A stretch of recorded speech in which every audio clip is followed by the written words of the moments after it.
Bloodlines, Guts, Glory, GBG. Today is about a game called Yet Another Zombie Survivors, a beautiful and cheap bullet hell roguelike that never fails to entertain me. Today, I'm breaking down character combo builds that get me going. So, if you like this video, do me a solid and let me know. If you're not subscribed, now's a great time to do so. Now, the premise of YAZS is, well, there isn't one other than kill zombies and don't die.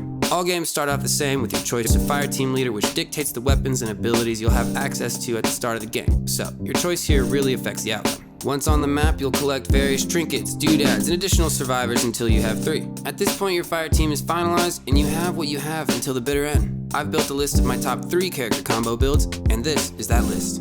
Starting off at number 3, the Poison Ninja build. One of my favorite builds I keep coming back to that uses the Ghost, Medic, and Pyro classes in that order. Starting off with the Ghost, you'll want to upgrade your base weapon all the way first and take the 1000 Cuts upgrade when it comes across.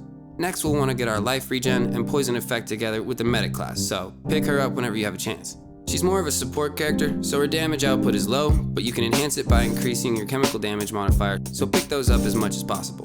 Lastly, we'll pick up the Pyro to catch any zombies our 1000 Cuts might miss. Once you focus the base weapon upgrades again, taking the Infernax upgrade instead of the Flamethrower, you'll wind up with this. A borderline invincible fire team with heavy AoE damage and crazy fast health regen. AoE damage makes killing bosses take a little longer, but upgrading your dodge chance allows you to move through the swarms to maximize damage without dying.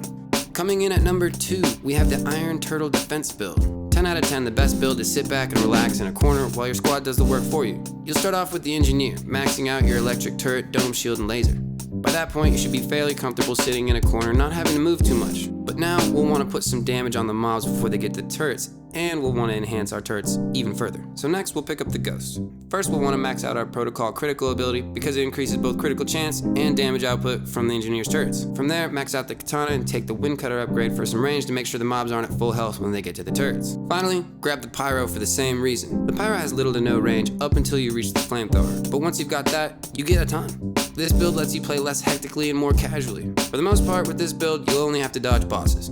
Finally, coming in at number 1, we have the Murder Hunt Deluxe build. The character combo build with the highest damage potential and the best way to get through any of the levels. Starting off with the heavy, you'll want to focus on getting the shotgun maxed out and getting the minigun upgraded instead of the rocket launcher. Cause it's low-key, I don't know why. Once you got enough damage output to keep the mobs off you, you'll pick up the Huntress. Her bow is essentially useless, but we want her because of the Eagle Eye ability she comes with. This increases all your character's weapon critical damage and critical hit chance. With this ability and the minigun's high rate of fire, you'll be getting more critical hits than not, and more than doubling your primary weapon damage output.